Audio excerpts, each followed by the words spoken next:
Bismillah. Innal hamdalillah hamdan katsiran thayyiban mubarakan fih. Wa asyhadu an la ilaha illallah wahdahu la syarikalah. Wa asyhadu anna Muhammadan abduhu wa rasuluh. Amma ba'd.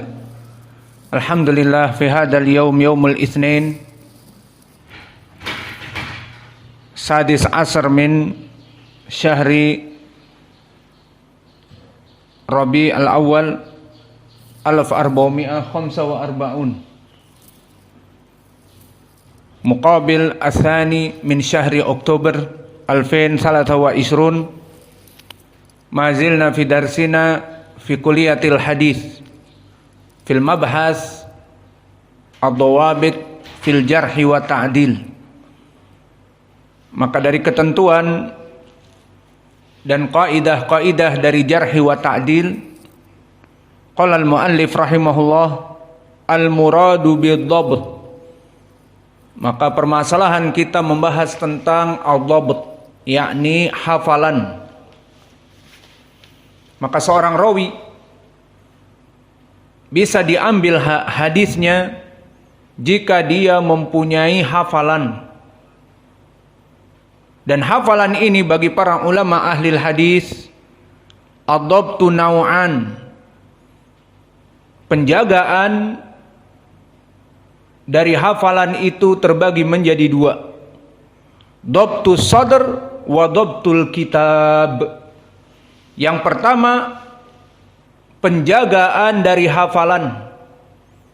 Maknanya di sini seorang rawi menjaga dirinya untuk terus menghafal dari hadis-hadis yang dia punya, yang dia riwayatkan dari gurunya, dari Nabi Muhammad sallallahu alaihi wasallam, yang mana dia misalnya mempunyai 1000 hadis, mempunyai 5000 hadis, maka dia menjaganya dengan menghafalnya. Ini yang diinginkan dengan ad-dhabt sadr.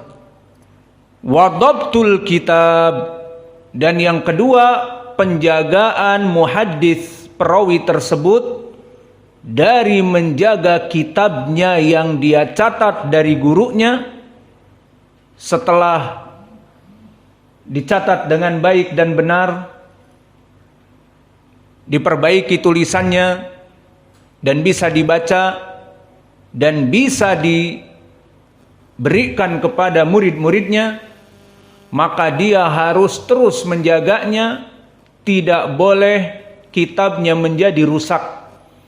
Seperti contohnya kena hujan, atau tercecer beberapa lembar hilang, atau bahkan saking tidak terjaganya masuk catatan yang bukan dari kitab tersebut kepada kitabnya.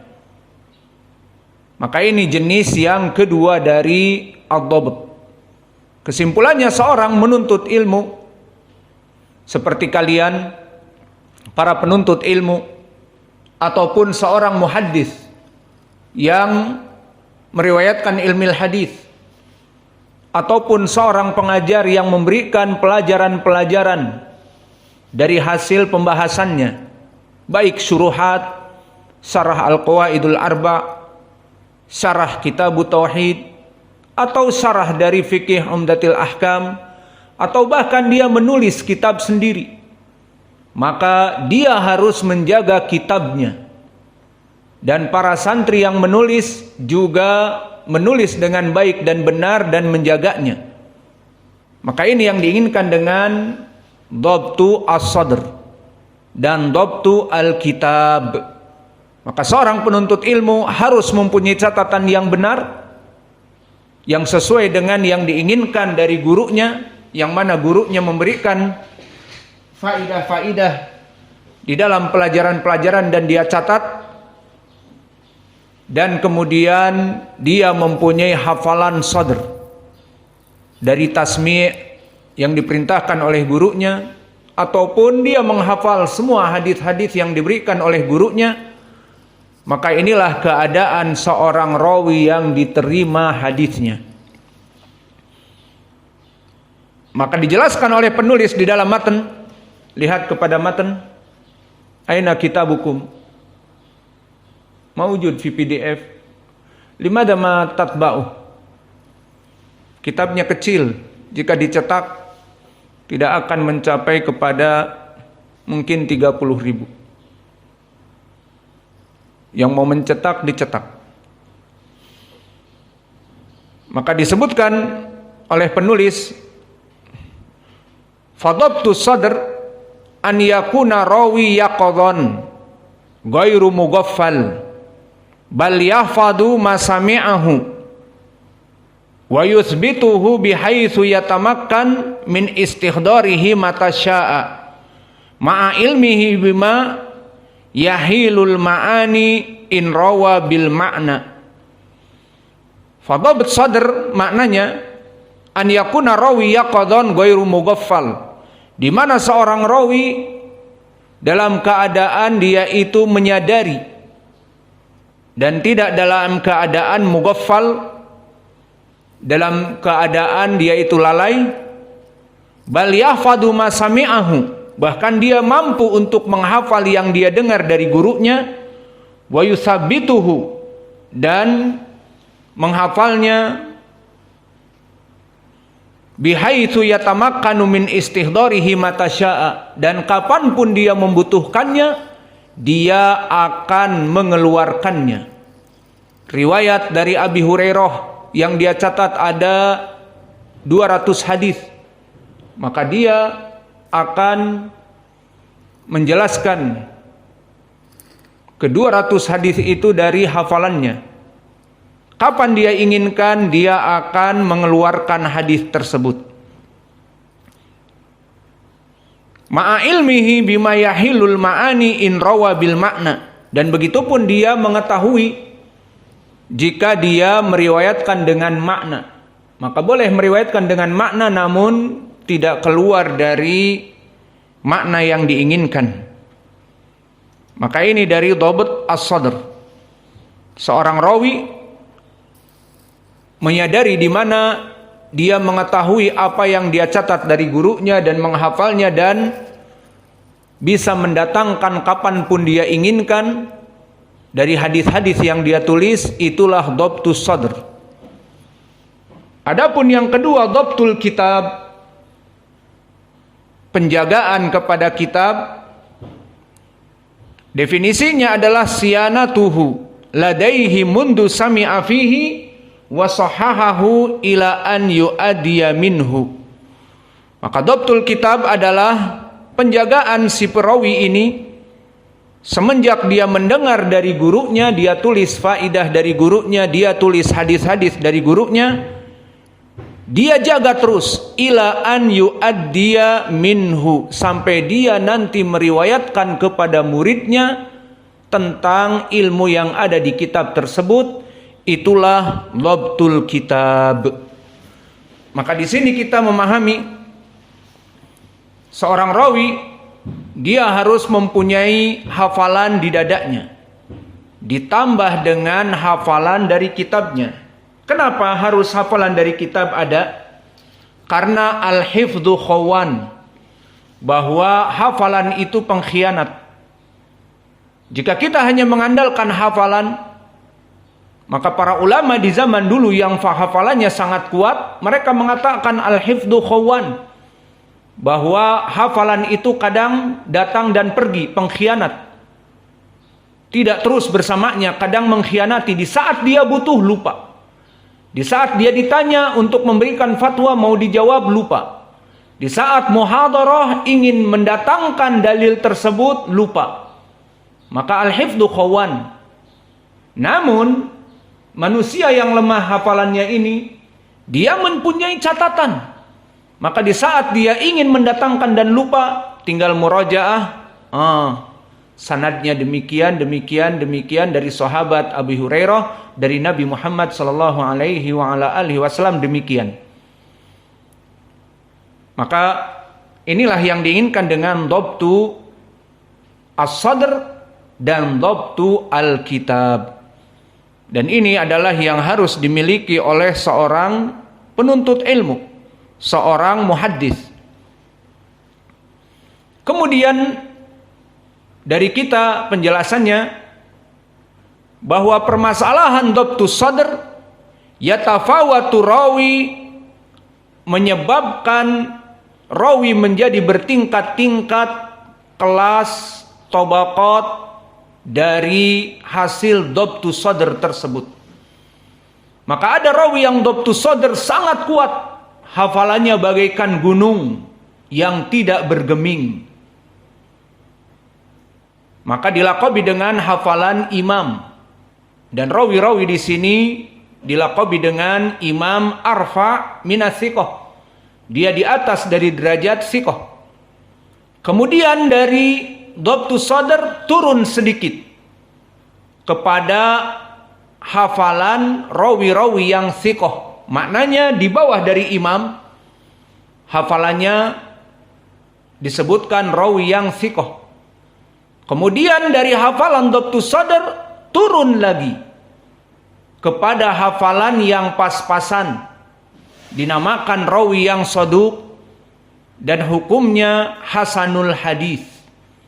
Maka kalau tadi derajat hafalan imam dan rawi yang thiqah, maka hadisnya hadis yang sahih lidzatih. Dan adapun rawi yang turun sedikit dari thiqah menjadi saduq, la ba'sa bihi, pas-pasan, maka derajatnya hasanun lidzatih. Maka hadis di sini hukumnya di bawah dari sahih. Namun dari segi amal sama. Amal hadis hasan dan amal hadis sahih sama diamalkan.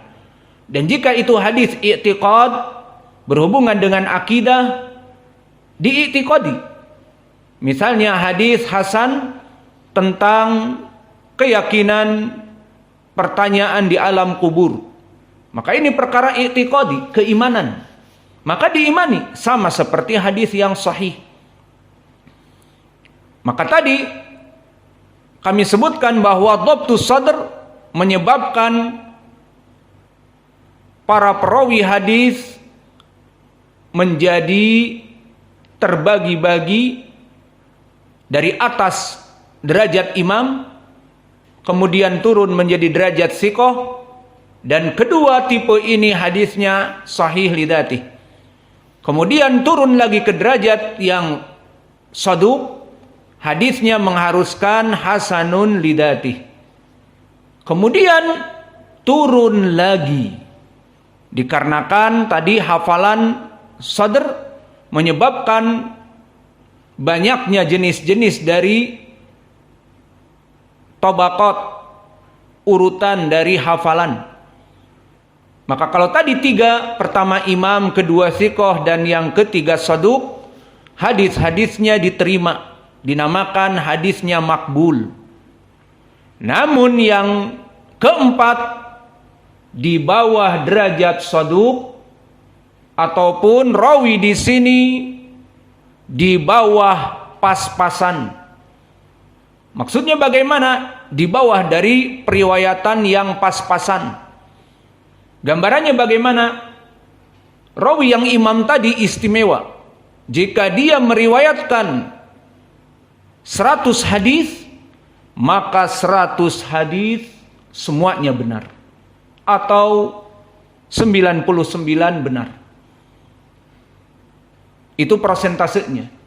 Dan rawi yang thiqah meriwayatkan 100 hadis, 80 yang benar ataupun 90 yang benar.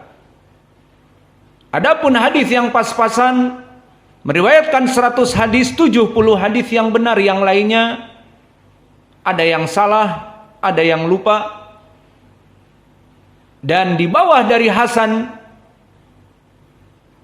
atau saduq hasanul hadis, maka dia hafalannya rusak, dinamakan sayyi'ul hifdz, laisa bil qawi istilahnya, atau layyinul hadis, hadisnya lunak, hadisnya lemah, maka hukumnya dhaif.